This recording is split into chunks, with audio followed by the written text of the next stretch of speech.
أعوذ بالله من الشيطان الرجيم. بسم الله الرحمن الرحيم.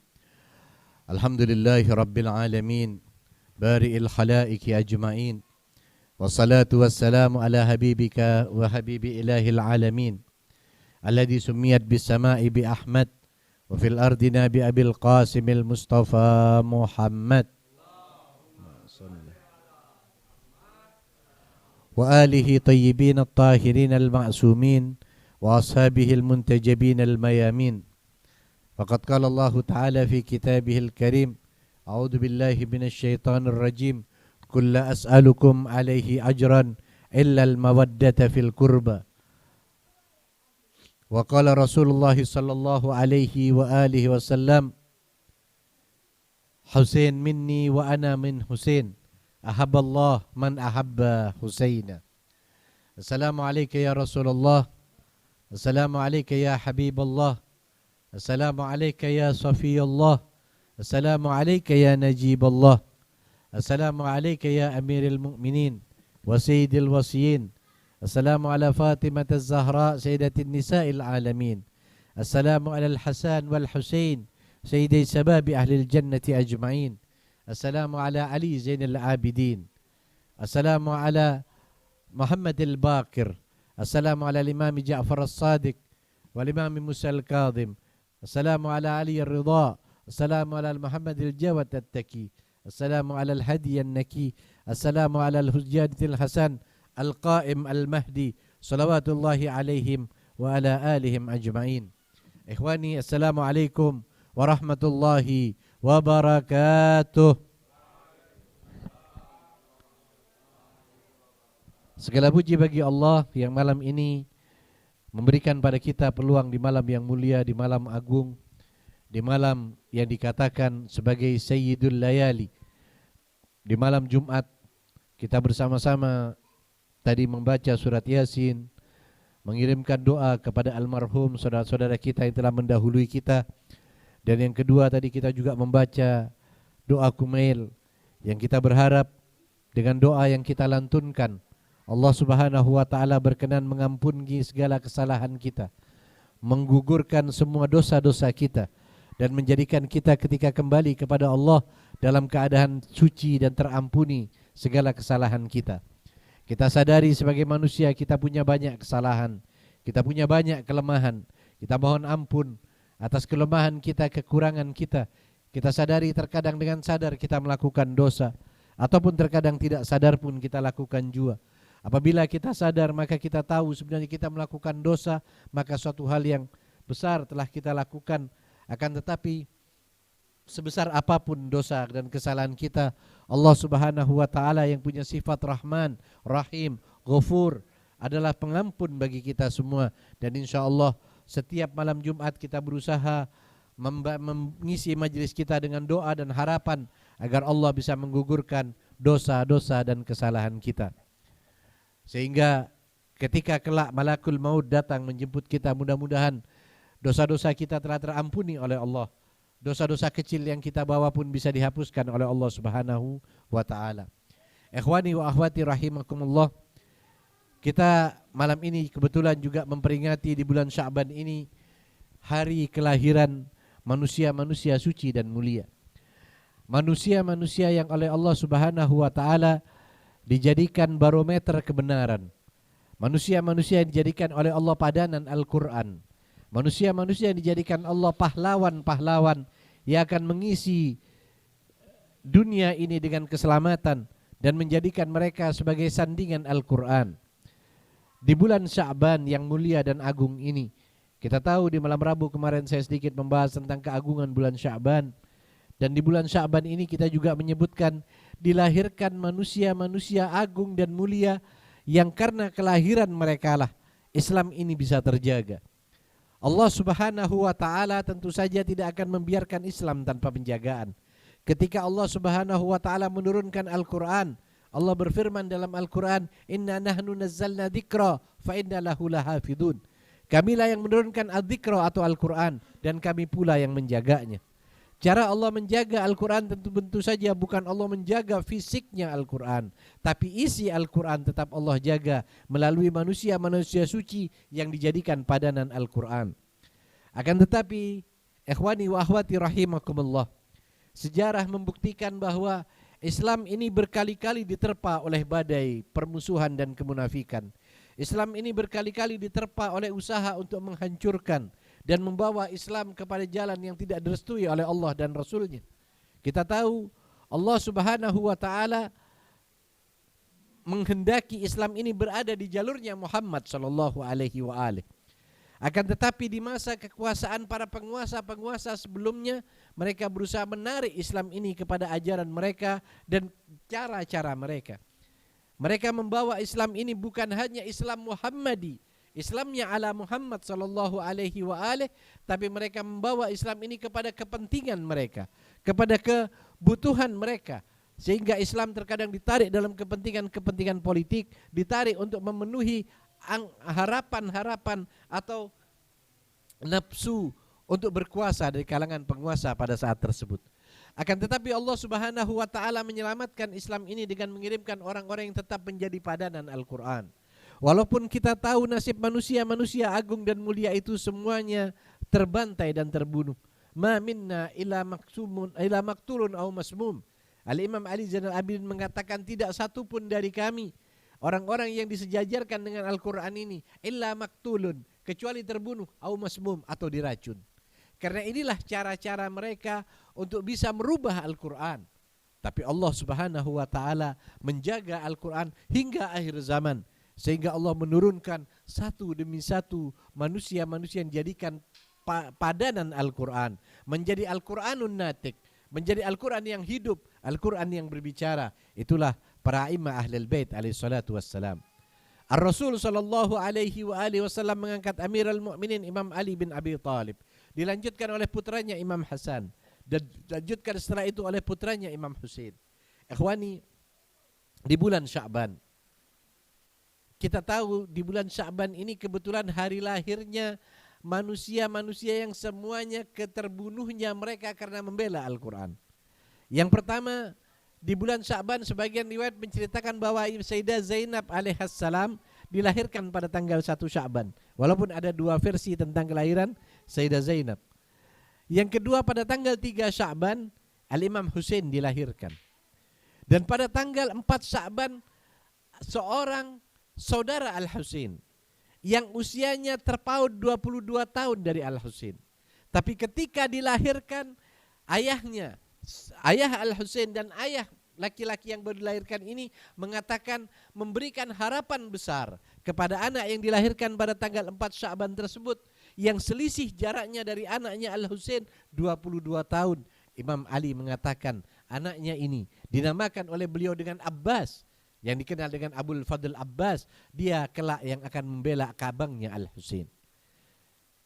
Dan ikhwani, bukan hanya itu, pada tanggal kelimanya dilahirkan Al-Imam Ali Zainal Abidin As-Sajjad. Walaupun tahunnya berbeda, tapi bulan Sya'ban adalah bulan-bulan kelahiran manusia-manusia martir-martir syahid yang membawa nama Al-Quran tetap terjaga.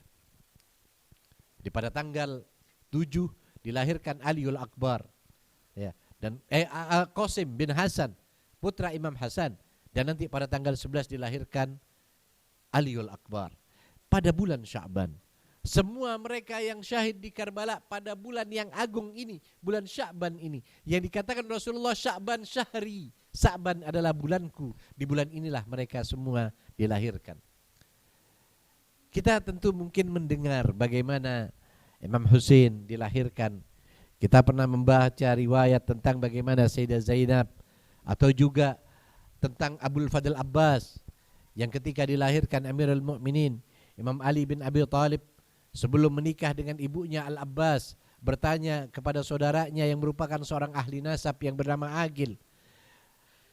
Dia bertanya, tolong dicarikan seorang wanita yang wanita ini nasabnya adalah nasab para pendekar Arab, para pendekar yang tidak pernah terkalahkan dan terkenal di Arab. Maka Agil menemukan seorang wanita yang cocok untuk dinikahi oleh Imam Ali bin Abi Thalib setelah wafatnya Sayyidatuna Fatimah Az-Zahra. Dan itulah Ummul Banin. Ya, yang namanya kebetulan juga nama Fatimah sebagaimana nama istri pertama Amirul Mukminin Imam Ali bin Abi Thalib.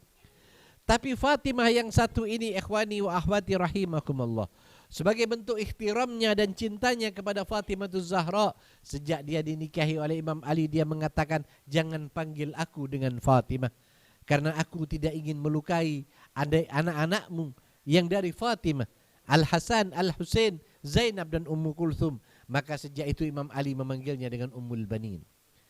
Dan Ummul Banin memperlakukan dirinya sebagai orang yang betul-betul melayani putra-putra Fatimahuz Zahra alaihissalam. Ketika Ummul Banin mempunyai putra-putra yang dilahirkan, beliau pun menjadikan putra-putranya sama. Ini bentuk kecintaan mereka kepada Ahlul Bait yang sejati. Walaupun anak-anak mereka, anak-anak Ummul Banin, Abul Fadl Abbas dan saudara-saudaranya adalah dari sulbinya Ali bin Abi Thalib, tapi menghormati Fatimahuz Zahra sebagai putri Nabi Muhammad sallallahu alaihi wasallam, diajarkan oleh Ummul Banin kepada anak-anaknya untuk tidak memanggil abang-abangnya yang dari Fatimahuz Zahra dengan panggilan abangku. Sejak dini dipanggil dengan panggilan Maulai, dipanggil dengan panggilan tuanku. Imam Husain dan Imam Hasan dipanggil oleh Abul Fadl Abbas dan saudara-saudaranya dengan panggilan tuan. Sampai akhir hayatnya Al-Husain tidak memanggil dengan panggilan abang baginya. Ikhwani wa akhwati rahimakumullah. Kita mungkin sedikit mengenang tentang orang-orang yang dilahirkan di bulan Sya'ban dan kaitan mereka dengan imam pada saat itu, yaitu Imam Husain. Kita tahu Sayyidah Zainab misalnya, sebelum kita membahas Abul Fadl Abbas. Kita tahu Sayyidah Zainab alaihissalam dikenal begitu dekat dengan Imam Husain. Sayyidah Zainab alaihissalam sejak kecil dia dikatakan Sayyidah Fatimahuz Zahra pernah mengadu kepada Rasulullah, wahai ayahku, wahai Rasulullah, cucumu Zainab ini begitu dekat dengan Al-Husain. Kemana-mana Al-Husain dia selalu mengikutinya. Ya. Rasulullah mengatakan biarkan, sambil mengalir air matanya Nabi Muhammad sallallahu alaihi wa alihi melihat kedua cucunya ini. Biarkanlah, kata Rasulullah, karena kelak Al-Husain hanya Zainab yang akan mendampinginya. Kedekatan Sayyidah Zainab sejak kecil dengan Imam Husain begitu kelihatan. Orang semua melihat bagaimana Zainab, bukan berarti membedakan Al-Hasan, tapi kebetulan sejak kecil memang dia selalu abangnya Al-Husain yang menjadi panutannya dan ikutannya. Walaupun dia juga ihtiraman dan memuliakan abangnya Al-Hasan, tapi kedekatannya kepada Al-Husain begitu dikenal. Sayyidah Zainab. Begitu juga dengan adik Al-Husain yang tadi saya sebutkan, selisih usianya dengan Al-Husain 22 tahun, yaitu Al-Abbas. Ketika dilahirkan Imam Ali bin Abi Thalib sang Haidar, sang singa ini pun menamakan anaknya dengan nama singa. Abbas itu artinya juga singa, sama dengan Haidar. Karena dia kelak akan menjadi singa padang pasir yang akan membela Al-Husain di padang Karbala. Abbas juga dikenal begitu dekat dengan Al-Husain. Satu hari ada riwayat menceritakan bagaimana dekatnya Abbas dengan Imam Husain, yang kadang-kadang dengan kedekatannya itu Imam Ali sampai meneteskan air mata melihatnya. Imam Ali yang seolah-olah memang mempersiapkan Al-Abbas untuk menjadi pendamping dan pembela Al-Husain nantinya, satu hari pernah melihat Al-Abbas yang masih kecil, usia anak-anak mungkin masih 4 tahun atau 5 tahun, dia membawa air begitu banyak. Air yang seharusnya tidak dibawa oleh anak seusia Abbas. Tapi dia berlari. Imam Ali bin Abi Thalib melihat Abbas membawa air sehingga air itu banyak tumpah ke bajunya sehingga menjadi basah. Imam Ali bertanya kepada Abbas, "Ya Abbas, wahai putraku Abbas, untuk siapa air ini engkau bawa?" Abbas hanya berkata, "Aku takut abangku Al-Husain kehausan." Masih kecil usianya. Imam Ali bin Abi Thalib mendengar hal tersebut. Manusia satu ini yang telah dibukakan oleh Allah segala hijab, mengetahui apa yang akan terjadi, Melihat hal tersebut, Imam Ali meneteskan air mata. Dia hanya berkata, ya Abbas, kelak memang hanya engkaulah yang bisa membawakan air bagi Al-Husain.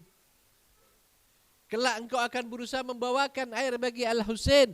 Walaupun engkau tidak mampu membawanya, tapi kali ini pun engkau berusaha membawakan air untuk Al-Husain, walaupun itu membasahi bajunya. Ini kedekatan Abbas dengan Al-Husain sejak kecil.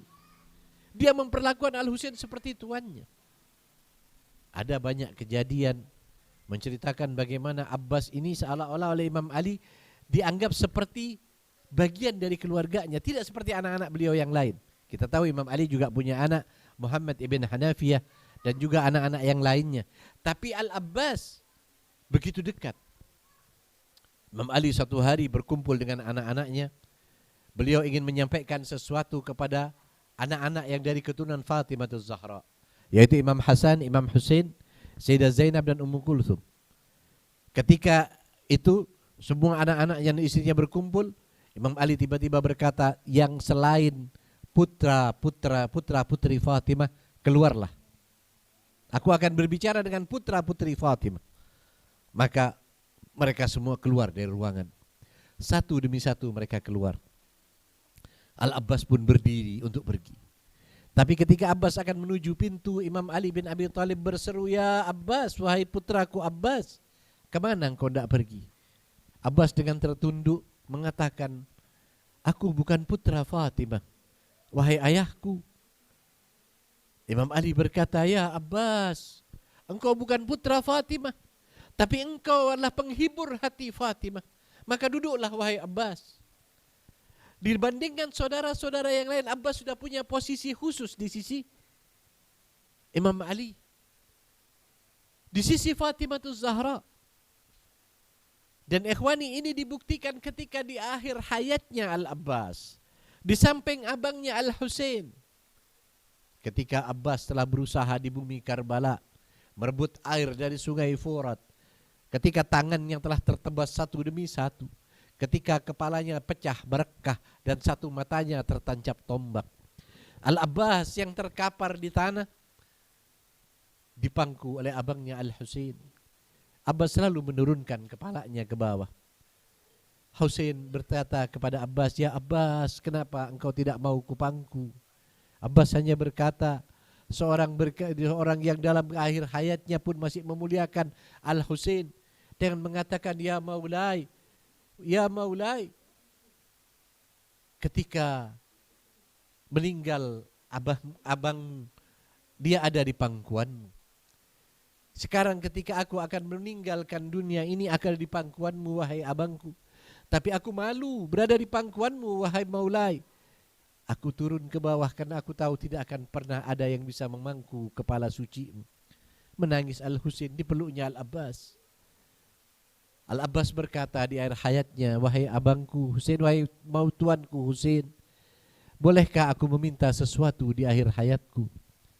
Al-Husain berkata, mintalah wahai Abbas. Wahai adikku Abbas, mintalah. Al-Abbas saja berkata, wahai abangku, jangan bawa aku kembali ke tenda. Jangan bawa aku kembali ke tenda, biarkan aku terkubur di tempat ini. Sehingga Zainab, Sakinah, Sukainah tidak melihat jasadku. Sehingga dia tidak bersedih dan berduka atas kematianku. Biarlah aku terkubur di sini saja. Permintaan akhir itu dipenuhi oleh Imam Husain. Tapi Imam Husain juga berkata, wahai adikku Abbas, aku pun minta sesuatu kepadamu. Aku pun minta sesuatu kepadamu. Di akhir hayatku aku ingin mendengar engkau memanggilku abang. Ingin memanggilku aku akhi, saudaraku. Abbas pada waktu itu berkata, wahai abangku, bersihkanlah mataku. Di akhir hayatku aku ingin melihat wajahmu wahai imamku. Al-Husain yang melihat satu mata Abbas yang tertancap panah. Sementara mata yang satunya tertutup oleh darah karena berkah kepala Al-Abbas mengusap darah dari mata Al-Abbas. Ketika mata itu terbuka, Al-Abbas memandang Al-Husain dengan tersenyum. Ketika itulah dia tidak memanggil Al-Husain dengan Maulai. Dia memanggil dengan akhi. Dia memanggil dengan abangku. Ketika itu Al-Husain melihat Abbas tersenyum, Abbas berkata, "Wahai abangku Husain, aku melihat ibumu Zahra memanggilku dengan kata, wahai anakku Abbas, kemarilah, kami menunggumu, kami menunggu kehadiranmu, wahai Abbas." Dan disitulah Abbas baru memanggil Al-Husain dengan abangku, ketika Zahra secara langsung mengatakan, wahai anakku Abbas. Sehingga Imam Ali mengatakan, ya Abbas, engkau adalah penghibur hati Az-Zahra. Dia dimasukkan dalam kelompok orang-orang dekat bagi Ahlul Baitin Nubuwah. Allahumma salli ala Muhammad.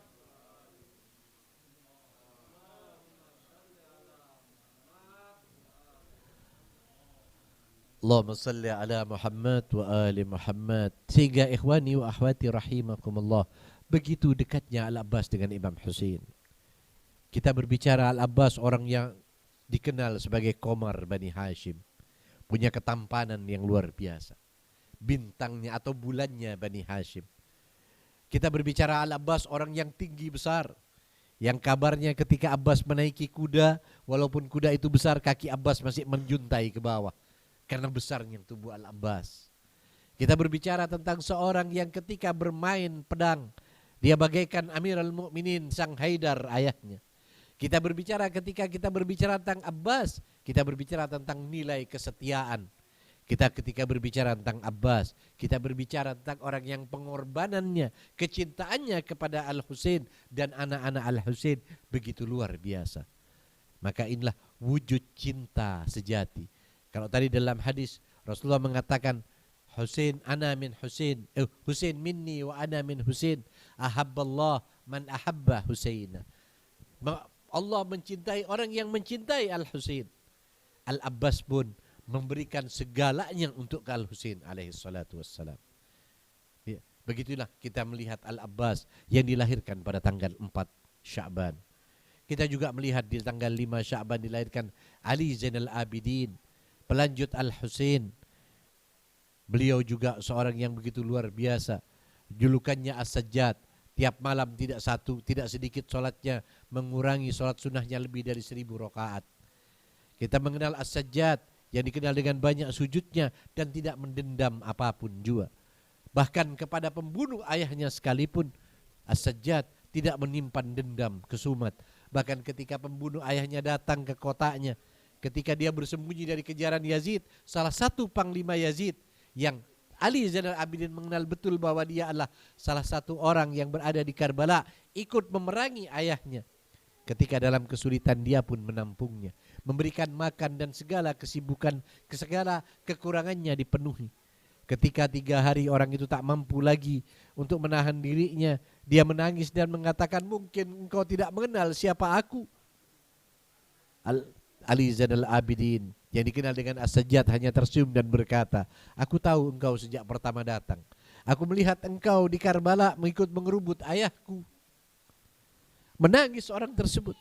Tapi mengapa engkau memperlakukan aku lebih daripada orang biasa? Engkau menjamuku, memenuhi segala kebutuhanku. Bahkan ketika akan pergi orang tersebut, tidak hanya makanan, diberikan bekal oleh Imam Ali Zainal Abidin As-Sajjad. Kata Imam Ali Zainal Abidin As-Sajjad, itulah kami Ahlul Bait yang tidak menyimpan dendam kepada orang, bahkan kepada yang membunuh Al-Husain.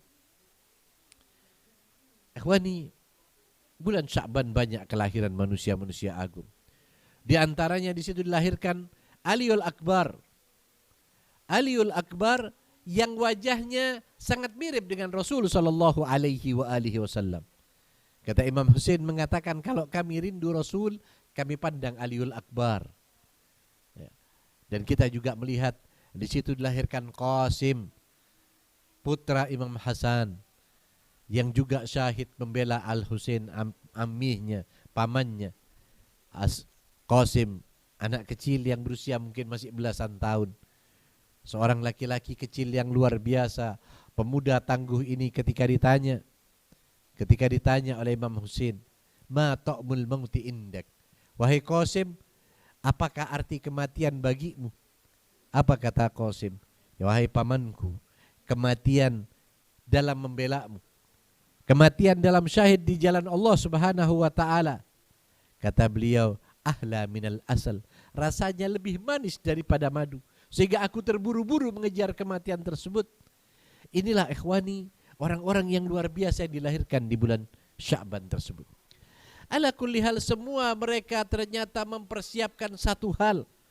Semua orang ini berkorban untuk menjaga Al-Quran, untuk menjaga ajaran Allah, ajaran Rasul sallallahu alaihi wasallam, hanya untuk mewujudkan satu hal kelak yang pasti akan terjadi, yaitu di mana Rasul sallallahu alaihi wasallam berjanji bahwa di akhir dari kehidupan alam semesta ini Allah akan menurunkan keadilan ke muka bumi melalui putra terakhir Al-Husain, yaitu Imam Mahdi, yang juga dilahirkan pada bulan Sya'ban, pada tanggal 15 dari bulan Sya'ban.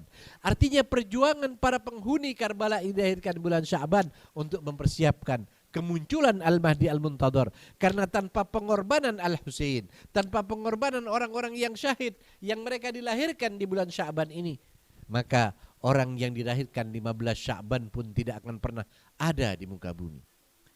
Inilah inti dari semua pengorbanan Karbala. Dan semua inilah keagungan bulan Sya'ban. Ikhwani wa akhwati rahimakumullah.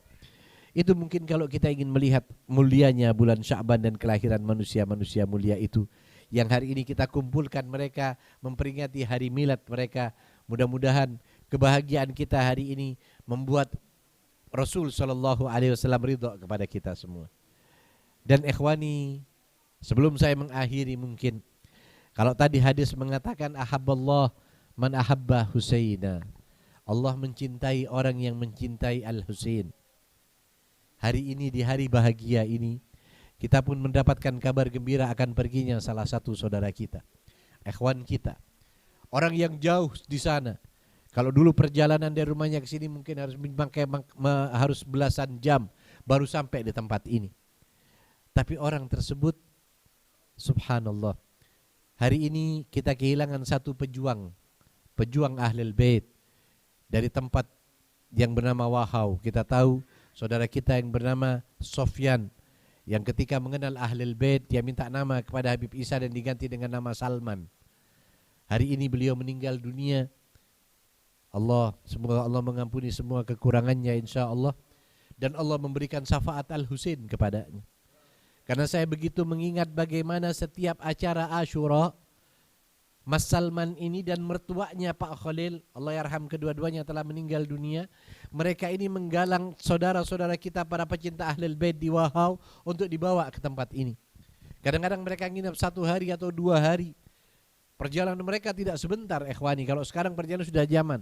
Berapa tahun yang lalu ketika mereka datang, terkadang mereka harus nginap di tengah jalan untuk sampai ke Samarinda, karena sulitnya perjalanan menuju tempat tersebut. Sekarang perjalanan ke sana sekitar 12 atau 13 jam. Kemarin ketika saya ke Wahau 13 jam baru tembus. Tapi ini sekarang yang sudah jalan begitu bagus. Pada saat itu mereka terkadang harus menginap di tepi jalan. Mereka bukan orang yang mampu, mereka orang yang sederhana. Seorang petani. Tapi mereka hatinya besar. Cintanya kepada Imam Husain luar biasa. Ya, dan mereka datang ke tempat ini membawa keluarganya. Saya ingat mereka setiap datang mereka membawa oleh-oleh. Kadang-kadang gula aren yang mereka buat, gula kelapa yang mereka bawa. Mereka membawa pisang dan segala sesuatunya. Cintanya kepada Imam Husain. Di tempat ini mereka tidur kelelahan dalam perjalanan mereka. Tapi setiap Asyura, setiap Arba'in, bahkan terkadang di acara-acara yang lain pun mereka datang ke tempat ini. Ya Allah, ya Aba Abdillah ya Husain, pecintamu hari ini telah pergi, maka temuilah dan selamatkan dia di alam kuburnya. Karena dia mengorbankan dirinya untuk Al-Husain. Terakhir, berapa bulan yang lalu saya sempat hadir ke tempat beliau karena beliau sakit dan tidak lagi pernah ke Samarinda. Beberapa acara beliau tidak bisa hadir, kedua-duanya. Kedua tokoh kita di Wahau ini, yaitu Pak Khalil dan Pak Salman, kedua-duanya mertua dan menantu ini sama-sama sakit. Berapa bulan yang lalu, sekitar mungkin 2 bulan atau 3 bulan yang lalu, Pak Khalil telah mendahului kita. Dan hari ini Pak Salman pun pergi. Berapa bulan yang ketika saya ke sana, mereka berdua menyambut dengan luar biasa. Kita dirikan sebuah majelis taklim di sana yang dinamai Mafatihul Jinan, sebagaimana nama kitab yang sering kita baca, yang isinya doa dan doa. Dan ikhwani, ketika saya sampai di sana mereka menangis. Rindunya mereka kepada Ahlul Bait, rindunya mereka kepada ilmu Ahlul Bait, rindunya mereka kepada ajaran Aba Abdullah Al-Husain, mengenang Imam Husain. Mereka menangis, katanya mereka tidak bisa lagi datang ke tempat ini, mereka rindu. Sehingga kedatangan kami di sana kemarin begitu disambut dengan luar biasa oleh mereka. Ketika majelis taklim ini telah terbentuk, menangis di hadapan saya kedua-duanya. Ini yang saya harapkan bertahun-tahun. Akan tetapi berapa bulan baru saja majelis taklim berdiri, Allah Subhanahu wa taala menjemput kekasihnya ini. Mudah-mudahan Allah ampuni semua kesalahannya insyaallah, dan mudah-mudahan Imam Husain malam ini mendengar bahwa kami memohon kepada Imam Husain agar orang ini yang begitu besar cintanya kepada Imam Husain, yang setiap waktu dia berikan waktunya untuk Imam Husain, terutama di hari Asyura dan Arba'in. Beliau mudah-mudahan Al-Husain hari ini akan menyelamatkan dia dari pertanyaan malakul maut. Diberikan kemudahan di alam barzah sehingga Allah Subhanahu wa taala memberikan rahmat bagi beliau, dan mudah-mudahan kita kelak semua juga demikian adanya. Beberapa waktu yang lalu ketika saya di sana, beliau pun masih mengungkapkan keinginannya untuk bisa berziarah ke Karbala. Ya Aba Abdullah, mereka berdua telah pergi, tapi jadikanlah ruh mereka sebelum sampai ke barzah, ziarahkan mereka ke Karbala Imam Husain. Mudah-mudahan cita-cita mereka terpenuhi. Walaupun secara fisik mereka tidak pergi, tapi ruh mereka bisa saja Allah bawa, dan berkenan Imam Husain akan membimbing dia dalam ziarah ke tempatnya insyaallah. Ikhwani wa akhwati rahimakumullah. Maka inilah yang kita kenang dari seorang yang hari ini juga kita peringati, di samping kegembiraan kita atas kelahiran para manusia-manusia suci di bulan Sya'ban, kita juga kehilangan satu pejuang di bulan Sya'ban ini pula, yaitu saudara kita Salman. Mudah-mudahan Allah mengampuni beliau, memberikan jalan yang terbuka untuknya di alam sana, dan menjadikan barzahnya menjadi bagian dari taman-taman surga insyaallah. Dan mudah-mudahan Aba Abdullah Al-Husain menggandeng tangannya, merengkuhnya dalam pelukannya, dan membawanya dalam keselamatan insyaallah ta'ala. Kita yakin Imam Husain tidak akan meninggalkan orang yang mencintainya. Satu hadis mengatakan, kata Imam Husain, bahwa orang yang menziarahiku, aku tidak akan meninggalkan dia sendiri, pasti aku akan menziarahinya. Maka kami yakin dan kita yakin bahwa Imam Husain pun malam ini akan menolong Mas Salman insyaallah. Ikhwani wa akhwati rahimakumullah. Mungkin itu yang bisa kita kenang dari saudara kita ini. Banyak mungkin pengalaman demi pengalaman yang kita kenal, bahwa begitu kukuhnya dan teguhnya beliau mengajarkan Ahlul Bait, mengenalkan Ahlul Bait alaihi salatu wassalam. Ya, bahkan sebagian saudara-saudara kita di sana itu masih dengan pakaiannya, karena kita tahu sebelumnya mereka sebagian adalah pengikut jaulah atau jamaah tabligh, tapi mereka mengikuti Ahlul Bait, istiqomah kuat dengan Ahlul Bait. Walaupun muncul rasa kekhawatiran ini ketika dua tokoh ini diwahau pergi, semoga Allah menggantikan dengan tokoh yang lain yang akan menjadi pendorong semangat saudara-saudara kita di sana.